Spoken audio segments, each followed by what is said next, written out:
Good morning, everyone. Thanks for joining PropFlow's Green Homes webinar series. Today we'll be discussing how can you make your home more energy efficient. It's great to know so many of you are listening in today, so thanks for joining us. I'm Pam Barbato, founder of Action Net Zero CIC. Our purpose is to help accelerate sustainable change, and our mission is to empower communities, people and businesses to take affordable actions to tackle the climate and ecological crises. I'm delighted to be facilitating today's webinar, joined by our expert panel, who we'll be introducing shortly. But actually, in our session today, what we'll be discussing with our experts is the process of making our homes more energy efficient and thinking about how do you actually decide what to do and when? What's the process if you want to install solar panels and heat pumps, for instance? And how can you finance the cost of making your home more green, and what are the benefits? There's also shining a light on the great support that's available for helping to retrofit homes and how you can access it. So now moving on to some general points about the webinar. For those of you who have joined, you'll see that you can hear us, but we can't hear you, which is perfectly normal. We expect the webinar to take about an hour. And in terms of the live Q&A, you can actually ask questions at any time using the webinar functionality. So if you've joined through the Riverside app, then you'll see a little speech mark, which you can click on to enter the chat at any time. And if you joined with LinkedIn, then please post your questions in the comments. We've dedicated, as we've said, Q&A, which will be in about 20 minutes time. But going through the programme, it's now a pleasure to invite our experts. I'm going to ask each of them to do a short introduction to themselves before we get into the presentations that they're going to be supplying. So Luke, over to you. Thank you, Pam, and good morning, everyone. I think it's going to be quite a good session today. I'm Luke. I'm the founder of PropFlow, and we provide essentially digital tools to help you understand what the benefits are to doing retrofit. We then connect you with suppliers to get direct quotes, and then we also provide the tools to help you manage your property or afterwards as well. So particularly with smart home technology as well, looking at heat loss, draft risk, that sort of thing. That's it for me. Brilliant. Thanks, Lloyd. Lloyd Greenfield, founder of Glow Green. Great. Thank you, Pam. My name's Lloyd Greenfield. I'm the founder and CEO of Glow Green. I started my career as a heating engineer, then developed my skills into renewable energy. As CEO, I'm responsible for leading the day-to-day organisation of Glow Green to make sure we operate efficiently and, most importantly, deliver really high customer service levels. Today, I'm going to be talking about solar and heat pumps. Thank you. Brilliant, thank you. And Emma Lower, CEO of Lendology CIC. Thanks, Pam. Good morning, everyone. It's great to be here. Lendology CIC is a really unique organisation in as much as we lend funds on behalf of councils. And what we're here to do is to help people either make general home improvements, but more importantly on this session, it's more about energy efficiency and renewable energy measures. And I'm going to take you through a case study of a recent customer. Brilliant, thank you. And finally, but not least, Laura Barber, Marketing Manager at Retrofit West. Hi everyone, my name is Laura, and as Pam said, I'm the Marketing Manager at Retrofit West, which means that I handle all of the communications around retrofit and help people understand what retrofit is and why it's a benefit. Brilliant, thank you. So each of our panelists is now going to take you through a short presentation. So I'm going to pass back to Luke, who is going to talk to us overall about why and when to retrofit to help support reducing your energy costs and efficiency. Hello, I'm Luke, the CEO and founder of PropFlow. In this presentation, I will briefly cover some important considerations when making your home greener. The most important thing is that you need to be clear on why you're actually making your home greener in the first place. Do you want to reduce your carbon footprint? By the end of the century, climate change will be costing the UK economy around £157 billion per year. That's more than the government spends on defence, policing, transport, and overseas aid combined. The war in Ukraine has also exposed how reliant we are on foreign countries for our energy use. In 2022, we imported £117 billion worth, and even in a normal year, we're importing close to £50 billion worth. But the most obvious individual benefit is direct energy savings. A small solar system and battery can create savings of nearly £16,000 over its lifetime at a cost of around £8,000, so a decent investment. We've also estimated that energy efficient properties could benefit from nearly £3,000 of mortgage lender incentives. But there are also lenders that are looking at other ways to encourage energy efficiency, including increased affordability. So how much more can you borrow? And also more flexible lending criteria as well. Energy efficiency also affects the thermal comfort of the property, how well ventilated it is, and the price stability of energy bills. Extreme weather is increasingly common, and well-insulated homes not only keep you warmer in winter, but also keep you cooler in summer as well. And according to RICS, the Royal Institute for Chartered Surveyors, it could also increase your property value by up to 15%. In future, as green becomes the standard, it could be that a discount is applied to more efficient properties instead. And here's a real life example from two identical properties going on the market around the same time. One had solar, one didn't. And the market actually factored this in with an increase of about 2.4%. It's also important to note that landlords could benefit from tax relief and also maintaining compliance with minimum energy efficiency standards. Another consideration is timing. There are a number of natural trigger points where you can make your home greener. Buying a new home, remortgaging, renovating, and retirement are particularly good opportunities, especially if you need financing. And finally, depending on your priorities and timescales, what approach could you take to retrofitting? One approach is called Fabric First. This prioritizes things like external wall insulation to make sure that you optimize the heat loss and air tightness of a property. It does make sense as it means future improvements will be more effective, but the financial case is usually a bit weaker. It would also typically make more sense to do these works as part of a wider renovation project. But another approach is called Fabric Fifth. So this prioritizes getting the property off gas, behavior change with smart home technology, lower cost insulation like loft insulation and draft proofing, and solar panels before making those major fabric upgrades. It usually makes better financial sense, but savings obviously won't be as optimized.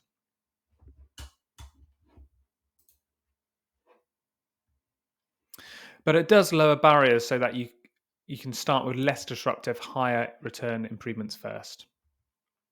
So what support is available? We've developed a tool called GreenVal, where you can get a report on your property that looks at these overall benefits, including health and well-being. It also helps you compare improvements, see the financial return, and get quotes from trusted installers. And this is only available through our partners.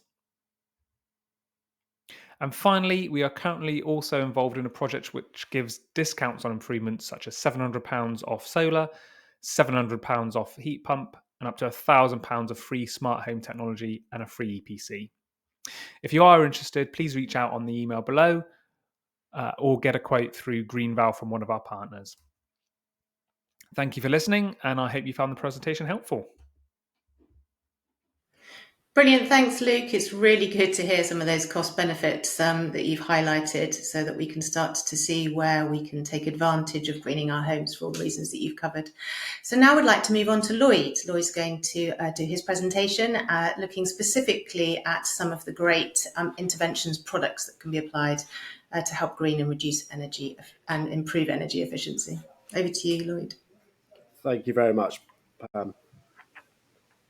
Hi everyone, welcome to my presentation. Today I'm going to give you an overview of Glow Green and solar and heat pumps. So why do we exist? We exist to make energy efficiency easier and more accessible to everyone, the wider market of the UK. When choosing a company to install either solar panels or heat pump, it's really important that you check their accreditations. There's three main accreditations to check. One being the MCS, who will ensure all our office processes and renewable energy installations are fitted to the highest possible standards. HISE, who will protect any customer deposit that is paid to Glow Green for a solar or heat pump installation. And EPVS, who will check the solar and heat pump design before Glow Green does the installation to make sure that our design calculations are correct. So a little bit about Glow Green. So we were the UK's first company to offer remote quoting for all of our services under one roof. So we supply 6 products, which are hydrogen-ready boilers, solar panels, batteries, EV chargers, air conditioning and heat pumps. We've won 9 awards to date with over 13 years of successful trading. We have 120 office staff, 1,700 engineers and 50,000 satisfied customers. We're also very proud to be excellent rated on Trustpilot with over 9,000 online reviews.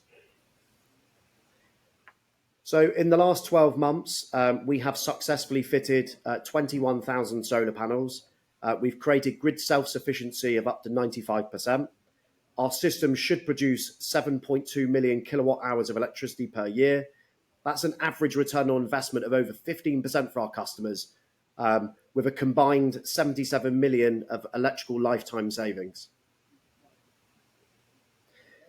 There have been 1.3 million solar installations to date in the UK, and with 25 million UK properties without solar, we've got a long way to go.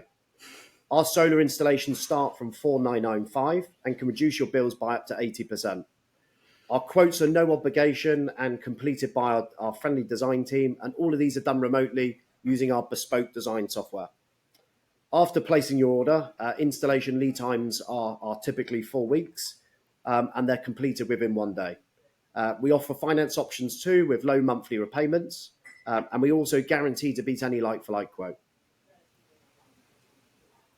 So heat pumps, they work really well with solar or actually as a standalone product. Glow Green is approved by Ofgem to be providing funding to everybody of £7,500 towards a new heat pump installation. This is under something called the BUS scheme, which is the boiler upgrade scheme, which actually means your heat pump could be for free in some instances. In most cases, extra pipework is needed for a heat pump, and typically you may be required to upgrade your radiators, and these type of costs can be in the region of £3,000, which is about the same cost as a gas boiler.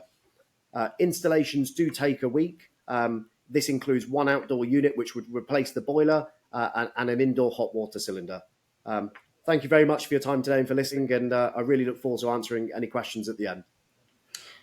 Brilliant, thanks Lloyd. I'm sure there'll be lots of questions around some of those install examples that you've given. But now moving on to Emma. Emma is now going to talk to us about her case study in particular from Lendology CIC. Lovely, thank you ever so much, Pam. Good. I'll share my screen first. There we go. Wonderful to be here this morning. And what I thought I would do is just take you through an example of how one of our customers came to us to Lendology to make their home more energy efficient.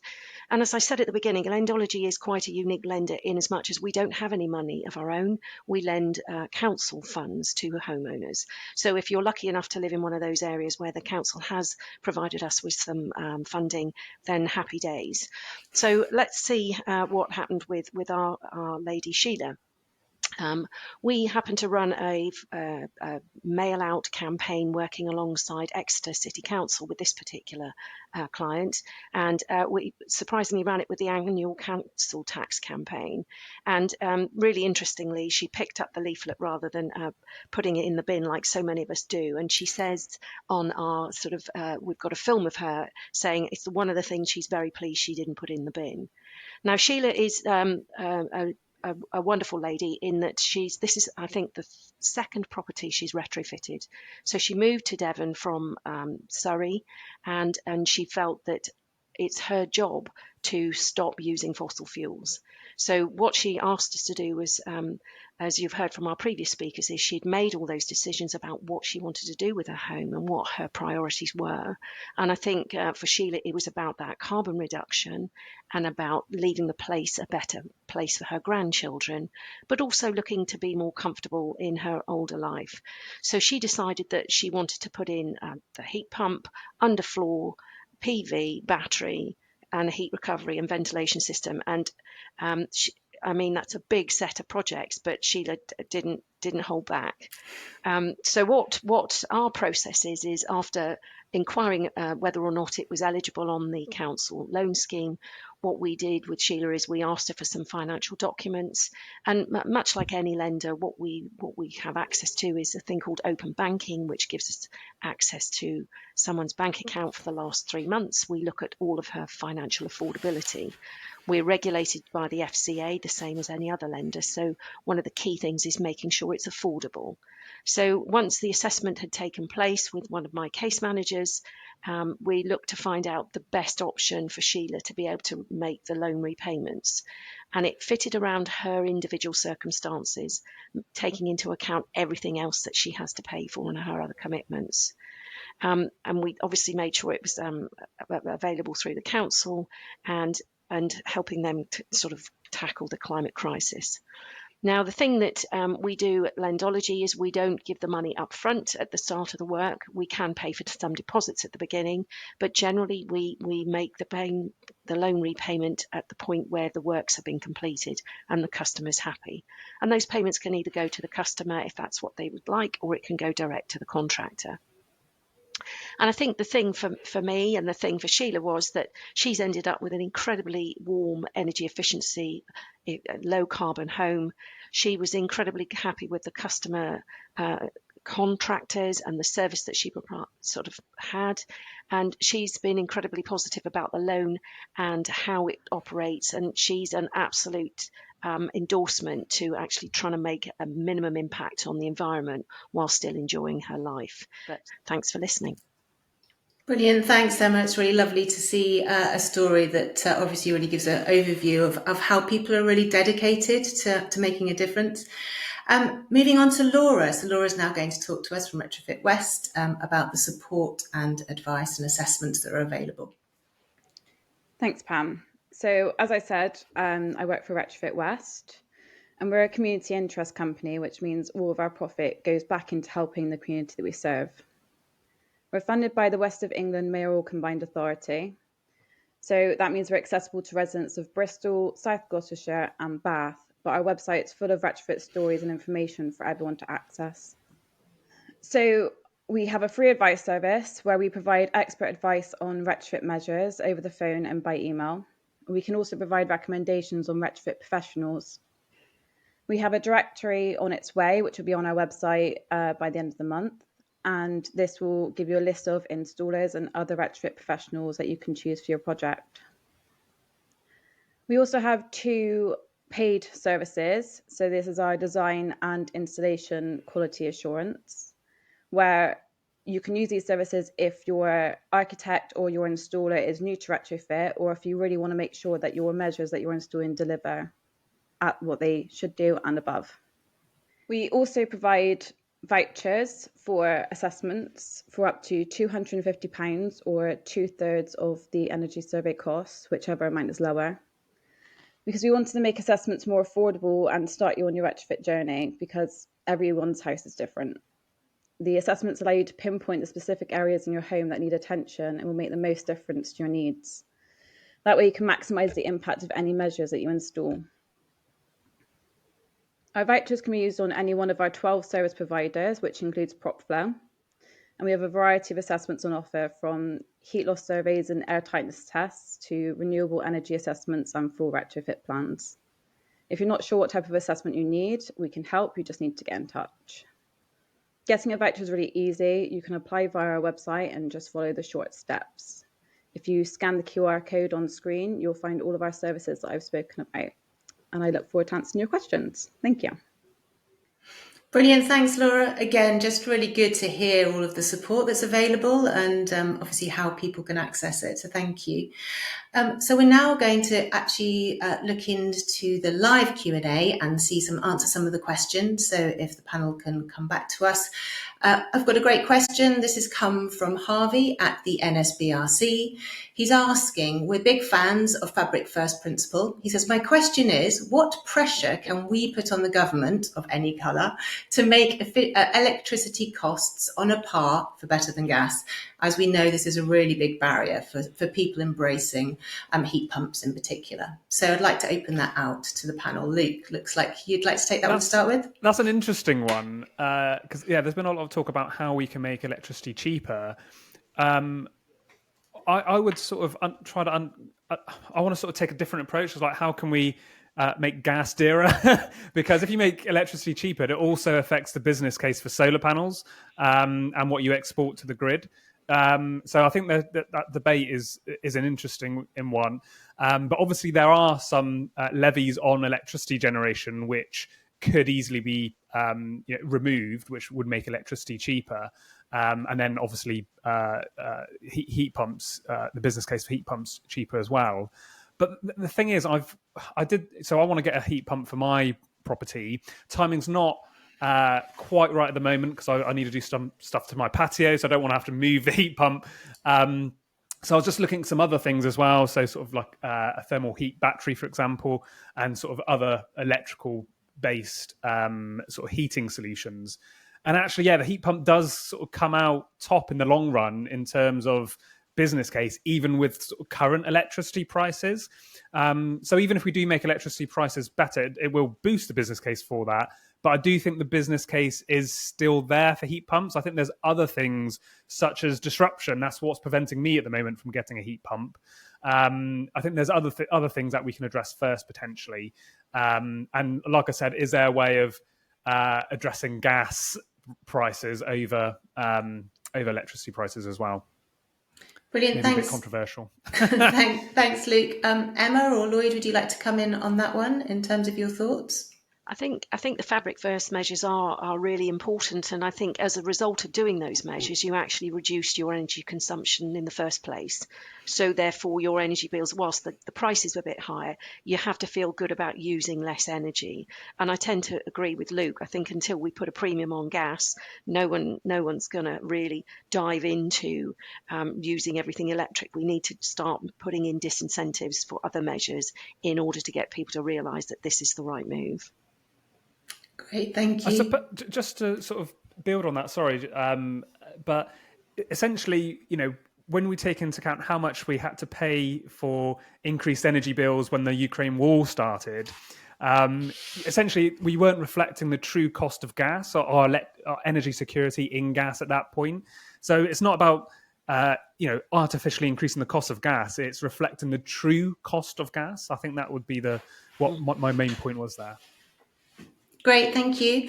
On to the next question. We have a really good one. This question from one of the listeners, which is, do you make ground source heat pumps for multiple houses community? I think that's probably aimed at Lloyd. I don't know if there's any feedback on that from you. Yeah, no, thank you for that, Pam. And thank you for the question. So at Glow Green, our renewable energy arm of the business is heavily focused at the moment on PV, solar and air to water heat pumps. There's lots of fantastic installers out there and lots of different schemes available for ground source heat pumps and also for communities. In terms of air to water heat pumps, as touched on earlier, I think we have a marathon ahead of us. This is a long-term journey we need to go on, decarbonising the UK property stock. And there's some great schemes out there at the moment in terms of the bus voucher for £7,500 for individual properties, which I think is great to get involved in.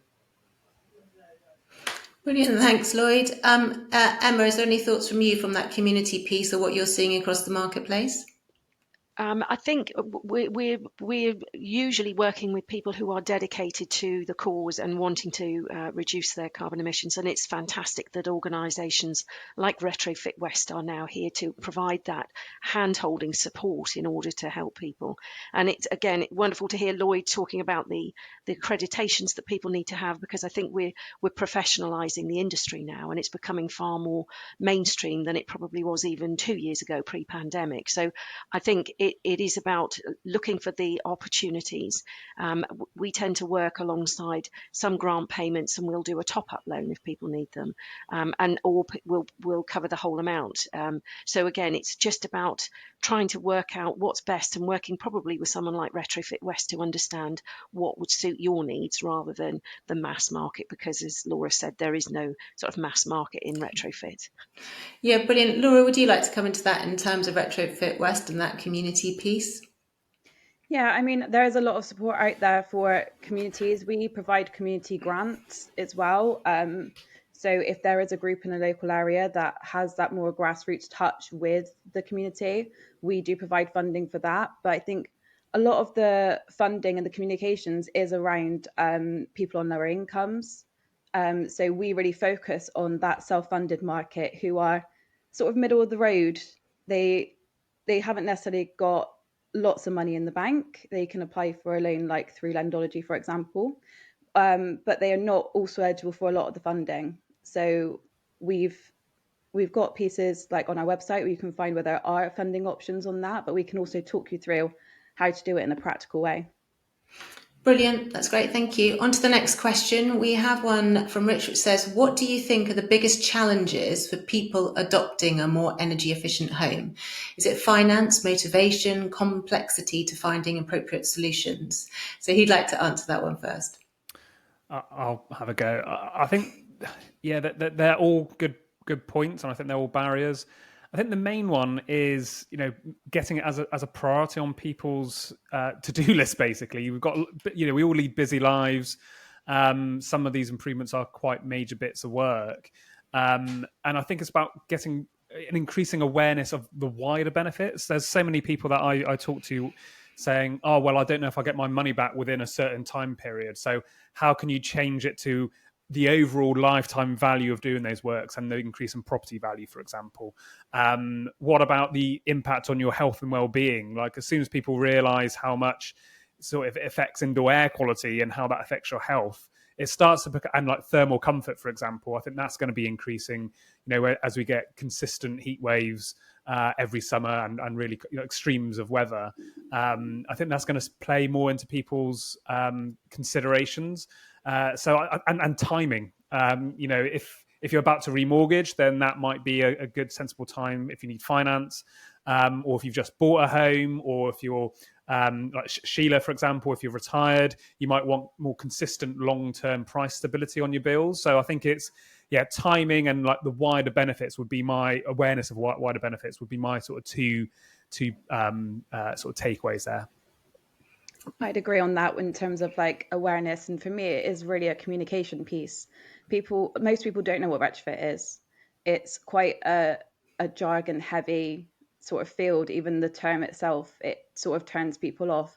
But I also think it's about disrupting that usual behavior pattern, because people go, my boiler's broken down, I'll get another boiler. I will speak to my friends about who's fitted their boiler, rather than thinking, okay, my boiler's broken down, what other approach can I take? What other options are there out there? So I think what we need to do is just communicate that message more and show, like Luke said, show people the benefits and the wider benefits, because it isn't always about payback period. It is very much about comfort and health, and also increasing your property value, like Luke showed in this presentation. I agree. Sorry, Pam. I was just going to say, I wonder where this lifetime value piece has come from, because generally, before we talked about retrofit and before we talked about the climate, anyone who moved into a property would go, I'm going to put in a new kitchen, I'm going to spend 20 grand on the kitchen and it's going to look lovely. Nobody went, what's the lifetime value or the payback of my kitchen? How many meals do I have to cook before I get the value back? And I think we've got caught up in this narrative that is unhelpful. And as Luke and Laura have already said, it's about that living in a place that's comfortable to live in, whilst being able to reduce your emissions and reduce your bills. And we need to play that better. And I completely agree, Laura, about the word retrofit. We tend to call it sort of home energy loans, because actually retrofit is a complicated, nondescript word about something that's really personal about your home. Yeah, it's a really good point, isn't it? It's like kind of people want to upgrade back to your kitchen, Emma. It's a really good example. And there's a fantastic question that leads on from that, which is from Keris, which says, how can we make decarbonisation, retrofit, less innovative and more mainstream? So on that piece, we've obviously touched on it a little bit, but it would be great to hear some more thoughts from you. Lloyd, is there anything from you, or what do you hear from your customers? I think look, previous big the greatest barriers out there, I believe, with heat pumps is the initial outlay, the cost.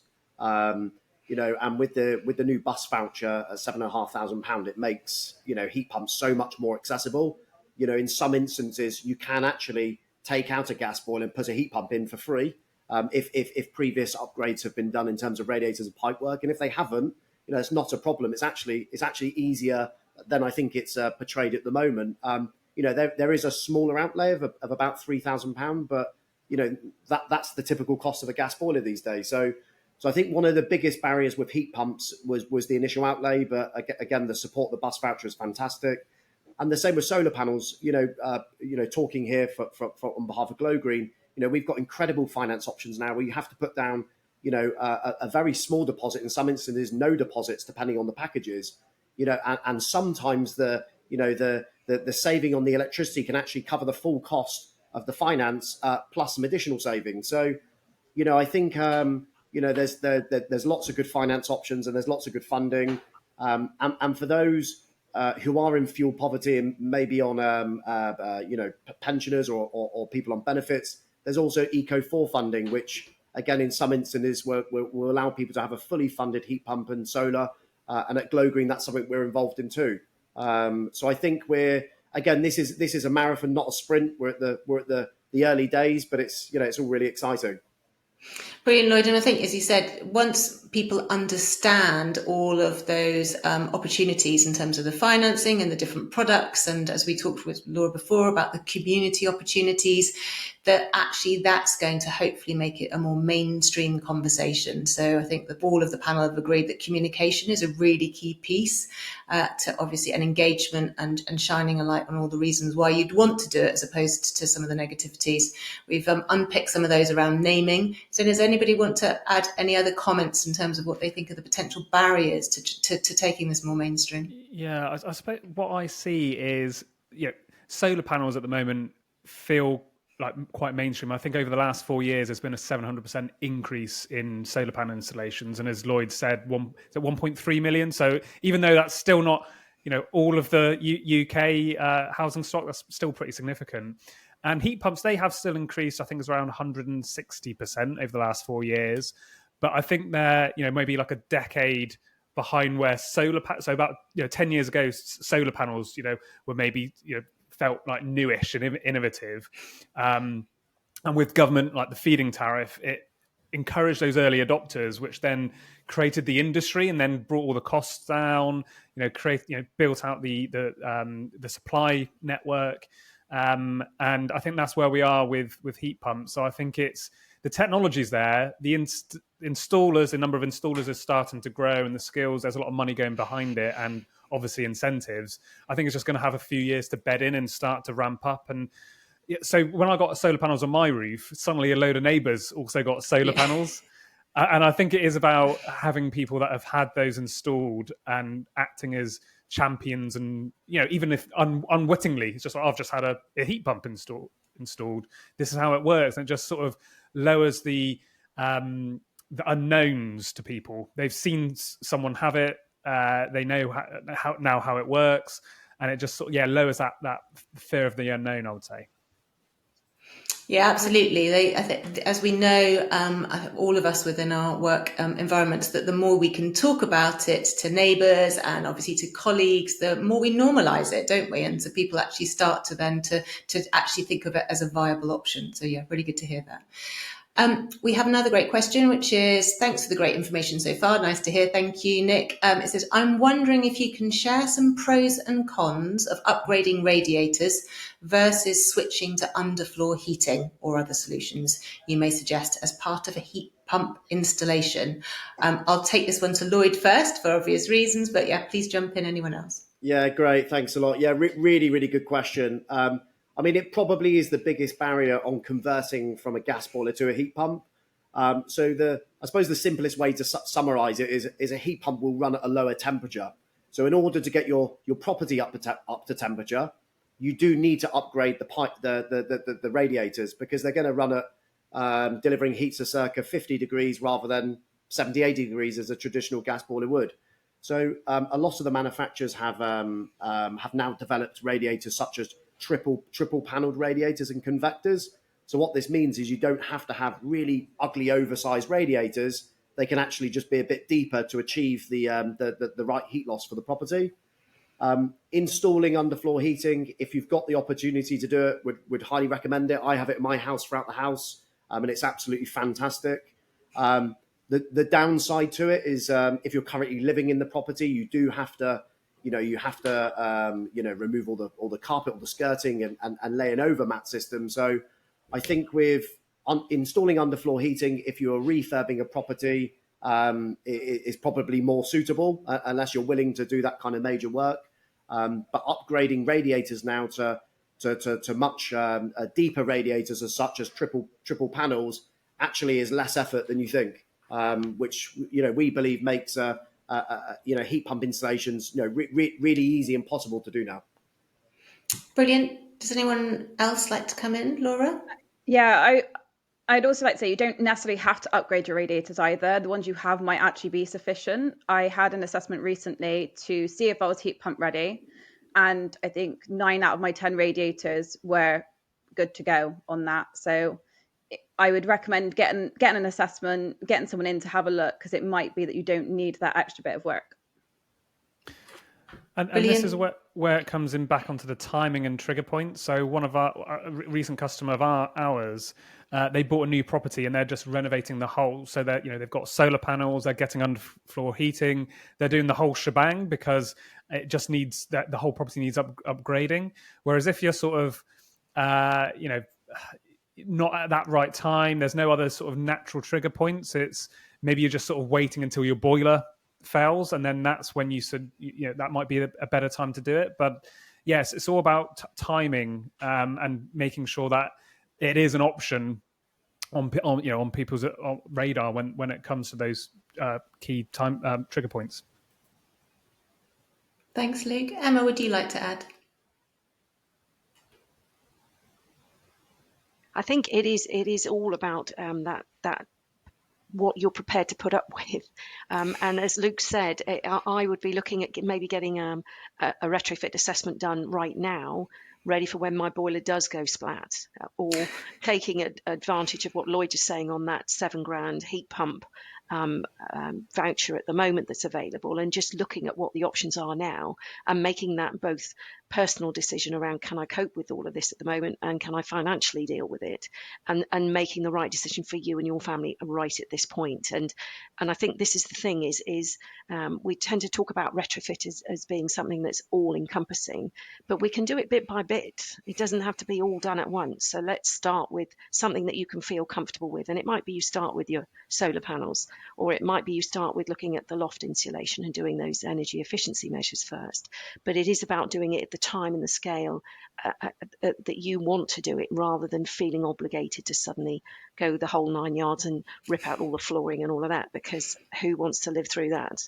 Not many of us, that's for sure. Yeah. That leads nicely actually to another question from Steve. Says, any thoughts on more low-tech solutions? And I know we'll have lots of answers to this.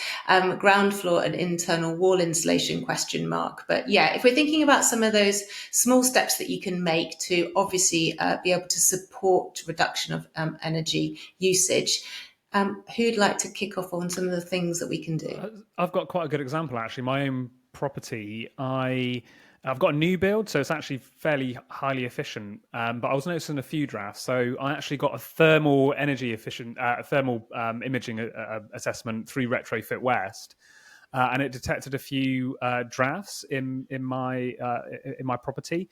And I actually had previously my own smart home detectors sensors in there as well, which were showing sort of medium level risks of drafts, and particularly in the downstairs loo. And I thought, why is that? And this thermal imaging heat loss survey picked up that the pipework hadn't been sealed, so it was just purely just exposed to the outside, and I hadn't picked that up.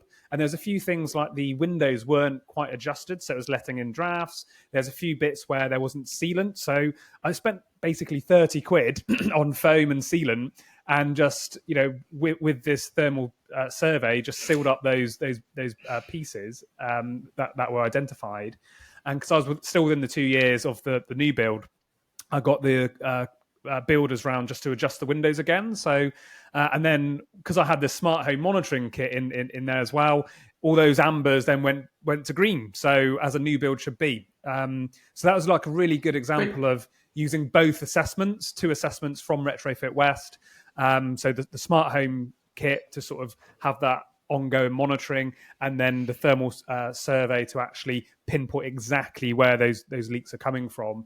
So that yeah, like I said, cost me 30 quid on sealant and foam, and then the £100 was it on the, so I think the survey was 350 quid, and I got 250 quid off from Retrofit West. So altogether £130 of spend, and I've really massively increased the sort of comfort of my home. Thanks, Luke. Laura, do you want to add to that? Yeah, no, I've done the exact same thing as Luke, really. We had a thermal imaging assessment to find these, and we had the same issue with the toilet. And just fill in those gaps of we had new windows put in, so there was some bits that we picked up on that, so we could get the window fitters back out to address those. But yeah, that is a really good example of the fact that you can use different assessments in combination.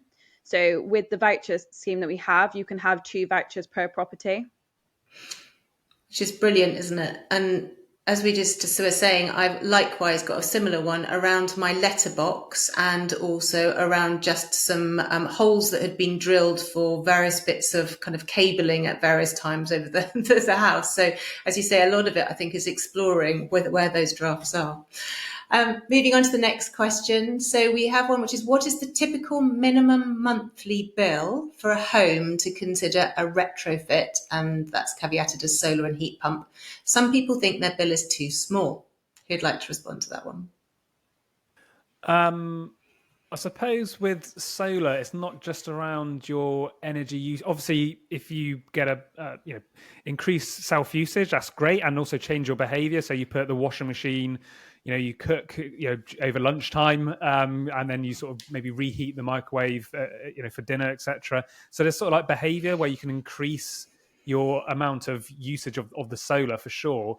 But I wouldn't say we're massively, because I've got a new build, we're not massively, you've got huge energy bills in the first place, but we still got solar and a battery, and we do get decent export as well. So Octopus is like 15p per kilowatt hour, and it's more than paying for itself. And I would say, it's probably added a decent amount of value to my property as well. So heating slightly different, but then again, there are what's the low hanging fruit? Loft insulation, really effective and cost effective.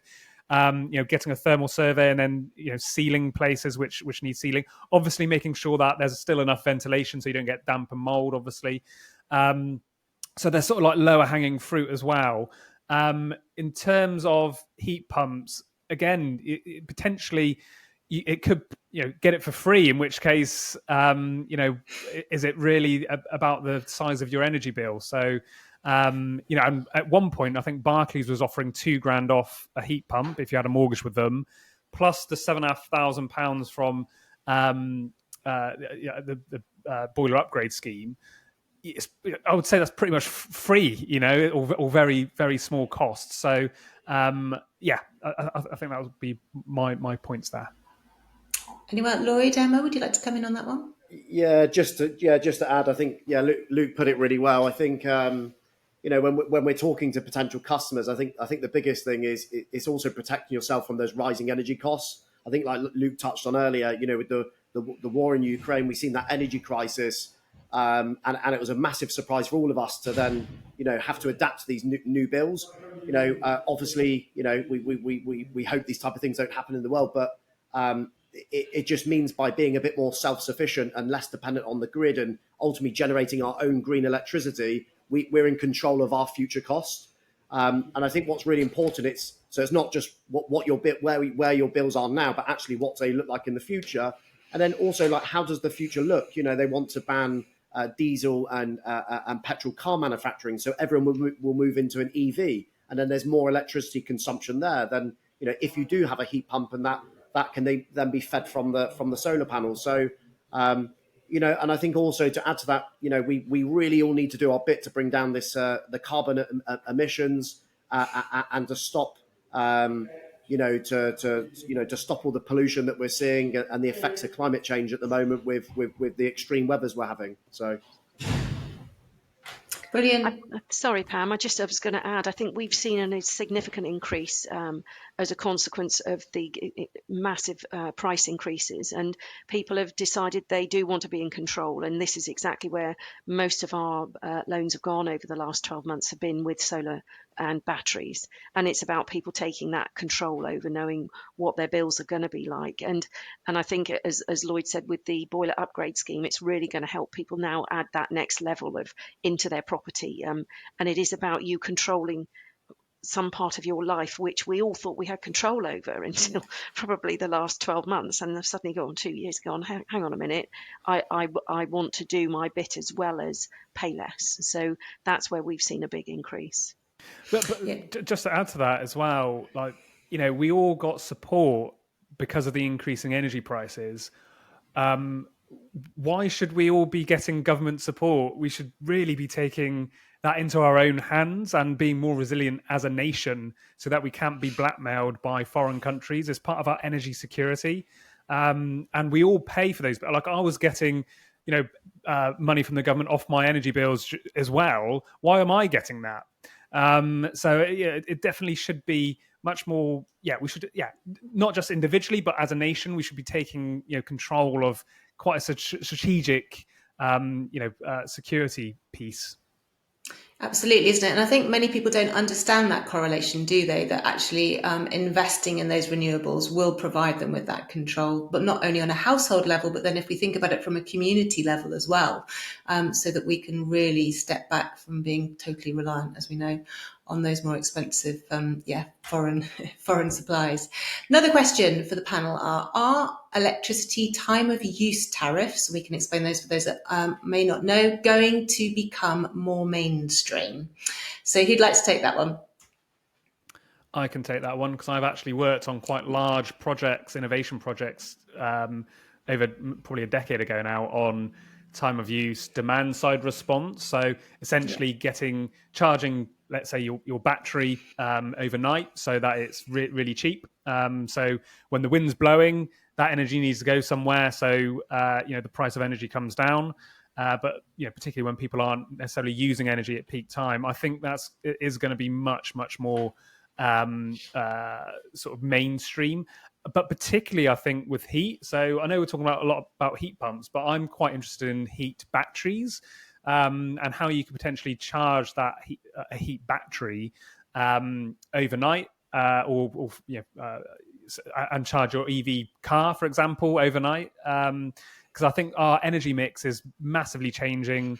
We've got a lot more wind, which blows even if there's no demand for it. And I think at some point you could even be probably paid to actually, charge your car, your battery, your heat battery for free, basically, or very low cost. So I do think that is, again, I think it's still quite early stage, but Octopus Energy, I've done a lot on this, and I keep getting reminders about energy saving sessions. I think it will be mainstream when it's just automatic, where you've got the battery, you've got all of these systems in your home, and you don't get reminders about energy saving sessions. It just happens. It charges when it needs to. It even puts out exports when there's high demand as well. So that's I think that it is coming for sure. Brilliant. Anyone else like to respond to that question? No. That's great. We'll move on. We have got 10 more minutes. So I'm keen to get through as many questions as we can. So next question is, do green improvements add value to your home? We've touched on this already and we've given some great examples, but I think it'd be really nice to kind of summarize some of those opportunities for our listeners. Yeah, because I highlighted it in my presentation. Yeah, I do think it does add value to your home. And there's been so many reports. I mentioned the Royal Institute for Chartered Surveyors, RICS report, 15% on average. But there's been reports by Rightmove. There's so many, Lloyd's Banking Group, and they all say there is a green premium, basically. So if you're more energy efficient, buyers will want to pay more for your property. I almost, like a really basic analogy, I see it as we know how much solar panels on average, for example, would generate over their lifetime. I see it as almost like someone's put some gold in your garden, and every year you just dig a bit of that gold up, and then there's a price for that gold. It's like, so that there's a set value there, whereas a lot of people have in their minds, oh, I'm getting money off my energy bills, which you are. You're just realizing that sort of potential value in a different way. So it might be that, let's say, for 25 years, you get 10 years living in your home, and you're realizing those savings off as energy bills. But then after 10 years, you sell your property. The remaining 15 years of value of those solar panels should be recognized on your property. And it might be that, of course, there's always conditions in the market, and are you desperate to sell? And so circumstances of the seller. But in a functioning market with a decent estate agent, and if you're not absolutely desperate if you know the value of your property and the works you've done to it, you should be able to get that back. And in sort of the worst case scenario, in a down market, it should help defend the value of your property as well. So you might not see a value increase, but actually for identical property, it's holding its value compared to that property. So I gave a real life example where the market is factoring in these improvements. Yeah, brilliant. Thank you, Luke. I think it goes back to that piece, sorry, Pam, again, around people going, I'm not going to get the lifetime value out of this. I'm only going to be living here for 2 years. It's like, come on. You've invested in your property the same as you would with doing up the kitchen or the bathroom to make it saleable. So it's a really good mindset to get in your head around going, if I do this now, I can save myself money. Oh, and by the way, when I do look to sell, I'll get that money back, because people will want that work that I've had done to my property, and they'd rather somebody else did it than they have to do it when they move in. So I think there's a real opportunity here to have a win-win, as Luke was saying, gold in the garden. And I think it's a stronger business case than doing a new kitchen or a bathroom, because there's a set amount of savings that has been defined, whereas a new kitchen or a bathroom could be subjective to people's tastes, right? So I do think it is stronger, and so I think you're right, Emma. It's about getting away from this. It'll pay back within X number of years to here is a set value, and how you realise those benefits could be through energy savings, or it could be through property value increase. One thing I will add as well is that one of the first step of retrofit that a lot of people ignore is repairs and maintenance. So you're actually improving the condition of your property as well. So if your house has got a better condition, it is worth more in itself. Yeah. Absolutely, and I think, as you say, it's seeing the greening of our homes as you said, as that opportunity as opposed to a cost barrier. And I think, as we've all agreed on the panel today, that's about a mindset change, isn't it? Which is actually a behavioural piece. So the more we can talk about it, as we're doing today, the better. A few more questions before we depart. So we have got actually one for Emma, if you don't mind. Can I get finance with bad credit? Is the question. It's a good question, and many loan providers are not keen to lend to people on bad credit, and which is one of the reasons that Lendology was set up in the first instance, was to support those people with who are on limited fixed incomes, like pensioners, people on benefits, and people who are self-employed, who often find finance either unattainable or cost prohibitive. So I would say yes, you can, if you're lucky enough to be in one of the areas where we hold funds on behalf of the council, because that's exactly what we do look at. We don't look at sort of credit scores. We look at you as a human being. We look at you and your outgoings. We look at your income, and we take the whole of your home into consideration and make that judgment call. Yes, you can through a council-backed loan through Lendology. I would argue it might be slightly more challenging through a mainstream lender. Okay, great. I get mindful of time, so if you don't mind, I'm just going to come to a few of you with very specific questions before we close. Lloyd, we've got one here. Are all homes suitable for heat pumps? Now, I know that could be quite a big answer, but yeah, if you could outline your thoughts, please. Yeah, so I think to answer it in short, many homes can be suitable for heat pumps with the right work.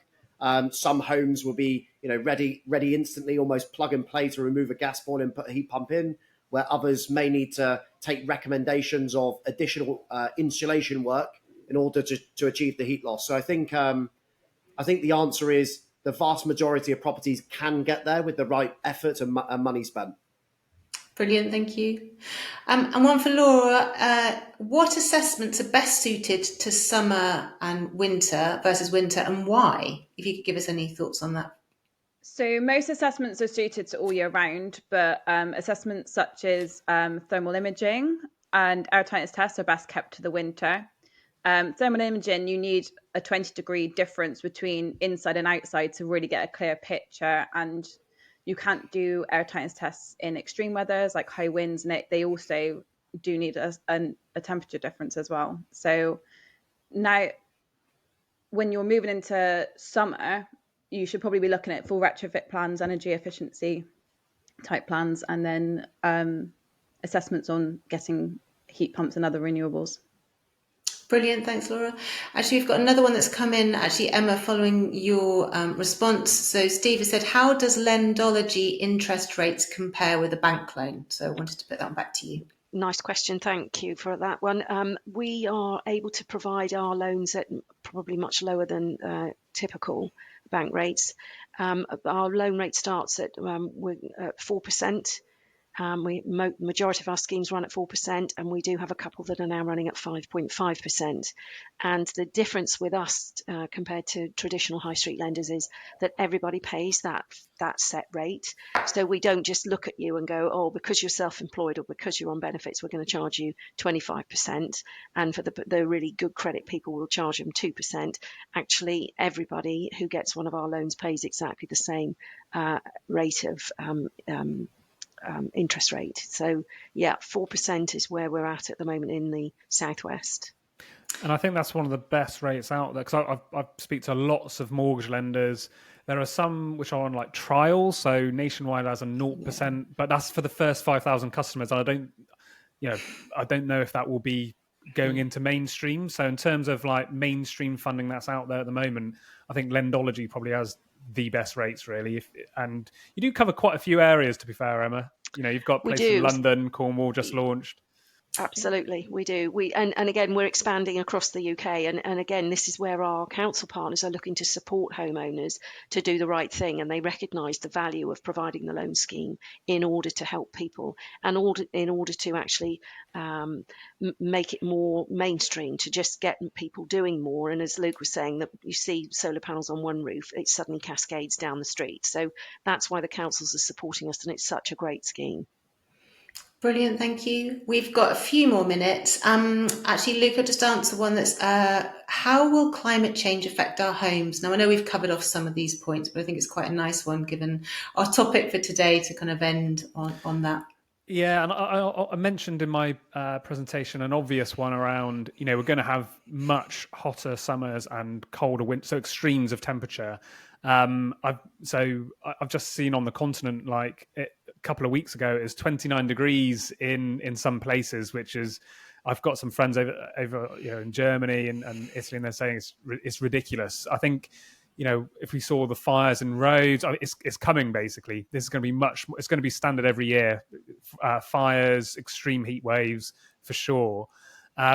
There are other things though. There is the drying out and sort of saturation of the ground. So it could actually affect subsidence, for example, flooding, flash flooding. So yeah, there's obviously sort of an individual point of view from like the comfort of your home, but actually, if we don't all take responsibility to help mitigate climate change, we could be facing other threats as well, like subsidence issues for your properties, flash flooding. Yeah. Does anybody else want to respond to that? No, that's brilliant. I'm mindful of time. As I've said, it's now coming up to 12:30. So I'd just like to say a massive thank you to all of our panelists and to our listeners, most importantly. I hope you've enjoyed the session today, and we look forward to seeing you again. The next PropFlow webinar is on the 26th of April, 11:30 till 12:30. Please do come along. It's going to be focusing on how you can make, again, same in terms of energy efficiency, with some great panelists to expand on today's today's discussion. Thank you, everyone.